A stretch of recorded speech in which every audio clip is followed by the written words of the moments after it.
মাত্র ১১ দিনের ব্যবধানে ভেনেজুয়েলার আরও একটি তেলবাহী ট্যাঙ্কার জাহাজ জব্দ করেছে যুক্তরাষ্ট্র। গতকাল ভোরে আন্তর্জাতিক জলসীমায় অভিযান চালিয়ে জাহাজটি জব্দ করে মার্কিন কোস্টগার্ড ও নৌবাহিনী। বিষয়টি নিশ্চিত করেছেন যুক্তরাষ্ট্রের স্বরাষ্ট্রমন্ত্রী ক্রিস্টি নোম। সামাজিক যোগাযোগ মাধ্যম এক্সে দেওয়া এক পোস্টে ক্রিস্টি নোম জানান, যুক্তরাষ্ট্রের নিষেধাজ্ঞা অমান্য করে অবৈধভাবে তেল বাণিজ্য চালানো এবং সেই আড়ালে মাদক পাচারের অভিযোগে ট্যাঙ্কারটি জব্দ করা হয়েছে।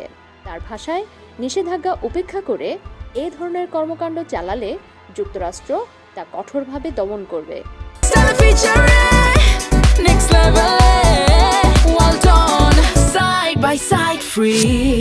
নোম বলেন, নিষেধাজ্ঞা থাকা সত্ত্বেও অবৈধ তেল বাণিজ্য ও মাদক পাচারের বিরুদ্ধে আমাদের অভিযান চলবে। আমরা আপনাদের খুঁজে বের করব এবং থামাবো। এর আগে গত 10 ডিসেম্বর ভেনেজুয়েলার আরেকটি ট্যাঙ্কার জাহাজ জব্দ করেছিল যুক্তরাষ্ট্র।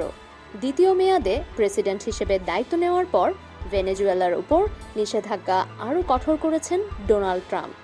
এসব নিষেধাজ্ঞার আওতায় ভেনেজুয়েলার যে কোনো ট্যাঙ্কার জাহাজ যুক্তরাষ্ট্রের নজরে এলে জব্দ করার ঘোষণা দেওয়া হয়।